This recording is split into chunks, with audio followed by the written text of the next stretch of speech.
facile de répondre à la question, simplement que j'ai écrit, je suis philosophe. Quand je dis j'écris, c'est toutes sortes de genres, littéraires, philosophiques. Je suis aussi essayiste, poétesse, critique d'art, critique littéraire. Donc Tanella Boni est tout cela à la fois.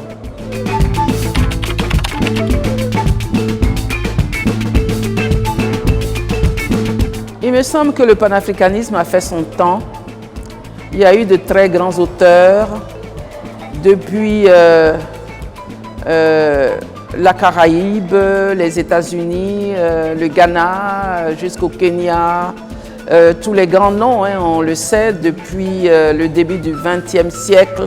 Il y a eu de très grands noms du panafricanisme, mais aujourd'hui, on se pose vraiment bien des questions.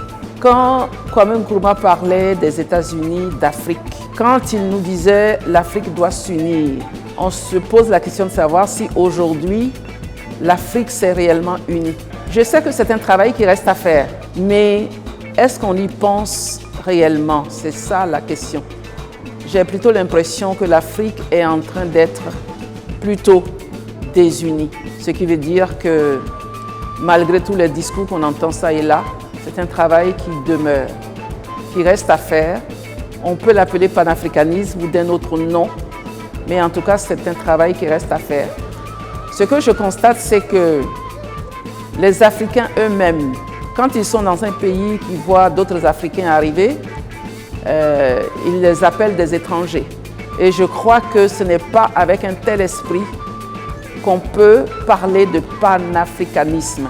Panafricanisme, ça suppose quand même l'idée d'une certaine convergence, ça suppose l'idée d'une certaine union.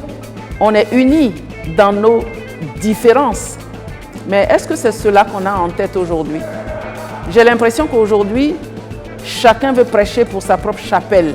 C'est pour cette raison-là que j'ai dit que nous ne sommes sans doute pas sur le chemin de ce qu'on appelle panafricanisme, ce qu'on a appelé au XXe siècle panafricanisme. Et je suppose quand même que c'est assez, je dirais que c'est assez grave parce qu'on pense d'abord à soi-même.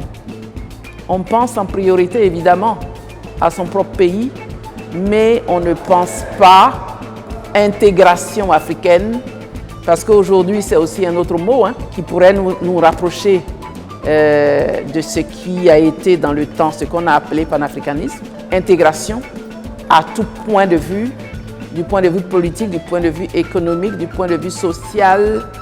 Moi j'ajoute toujours aussi du point de vue environnemental, parce que c'est vraiment une question très urgente aujourd'hui. On parle là de désertification de l'Afrique. Est-ce que justement tous les Africains sont unis pour lutter contre la désertification? Ce n'est peut-être pas si sûr que cela. Donc je pense que le travail reste encore à faire. L'intégration, c'est une question plus que d'actualité.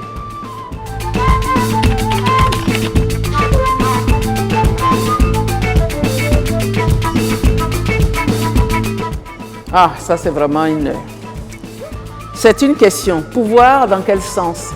S'agit-il du pouvoir politique? S'il s'agit du pouvoir politique, on a eu en Afrique des présidentes de la République, je pense par exemple au Libéria. Il y a eu aussi des premières ministres du côté de l'Afrique australe, entre autres. Mais ce n'est pas seulement du point de vue politique qu'on peut parler de pouvoir. Je crois que le pouvoir économique, les femmes l'ont gagné avant le pouvoir politique. Vous savez, celles qu'on appelle les Nana Benz, par exemple, ce sont de très grandes commerçantes. Elles se sont enrichies dans le pain. Il n'y a pas que les Nana Benz. Regardez dans les marchés, elles ont le pouvoir. Ce sont elles qui ont le pouvoir. Le pouvoir économique d'abord.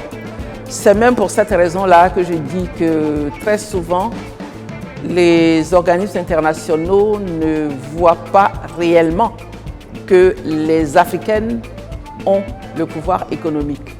Moi, j'estime qu'une femme qui met une petite table devant sa porte et qu'elle commence à commercialiser ne serait-ce que des fruits, elle a déjà le pouvoir économique parce que, évidemment, elle va gagner des piécettes. Mais à force de rassembler ces piécettes-là, elle s'enrichit donc de cette manière-là. Mais il n'y a pas que le pouvoir économique. Il y a bien d'autres pouvoirs. Vous savez, on a coutume de dire que elle a aussi le pouvoir sur l'oreiller. Quand un homme a des problèmes, qu'est-ce qui se passe? Il vient demander conseil. Et quand il demande conseil, ce n'est pas sur la place publique qu'il va le faire. C'est le soir, sur l'oreiller. Et à ce moment-là, la femme peut bien lui donner des conseils. Et à ce moment-là, je dis aussi que dans l'ombre, elle a un autre type de pouvoir. Bon, ce n'est pas ce qu'on voit sur la place publique. Mais elle a quand même ce pouvoir-là de faire changer les choses pour la bonne raison qu'elle aura parlé à un homme en privé. Donc, vous voyez que les femmes africaines, en tout cas, ont plusieurs types de pouvoir, souvent même qu'on ne soupçonne pas. Et puis, regardez aussi celles qui guérissent, celles qui soignent. Il y a aussi ce pouvoir-là. Celles qui éduquent, je dirais que c'est vraiment le pouvoir fondamental. Ce sont d'abord les femmes qui éduquent les enfants, et pas que les enfants. Quand une femme est dans une maison, quand il y a la paix dans une maison, on dit que c'est d'abord la femme. Et je dis que c'est vrai. C'est d'abord grâce à elle qu'il y a la paix.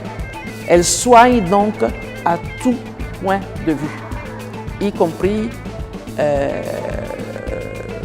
aussi, pas seulement dans la maison, je dirais même aussi dans la société.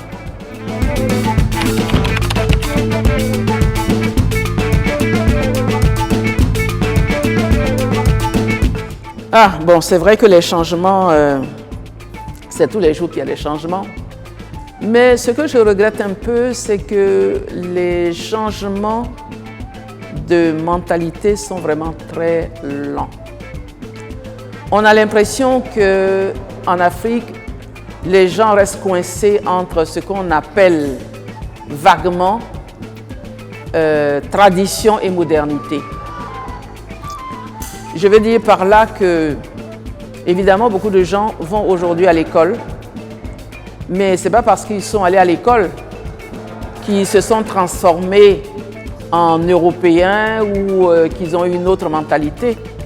Ils ont quand même un autre type d'éducation. Mais tout se passe comme si, aujourd'hui, il y a beaucoup de gens qui se font passer pour ce qu'ils ne sont pas. Vous voyez, moi j'estime que c'est quand même un problème. Ce dont on a besoin aujourd'hui, c'est d'un changement de mentalité, mais dans le bon sens. Vous savez, dans le discours politique actuel en Côte d'Ivoire, on parle de l'Ivoirien nouveau. Moi, j'aimerais vraiment qu'on puisse mettre un contenu positif dans ce terme d'Ivoirien nouveau. Et le contenu positif, ce serait quoi? Ce serait peut-être simplement de mettre en avant un certain nombre de valeurs. Valeurs, c'est-à-dire quoi?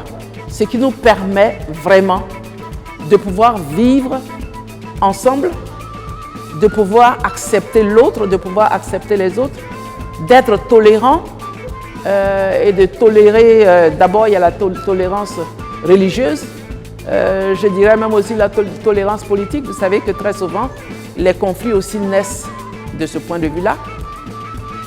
Donc, voilà, nous avons besoin d'aller de l'avant et ce dont nous avons réellement besoin, justement, c'est de ce changement, mais des mentalités, pas d'autre chose.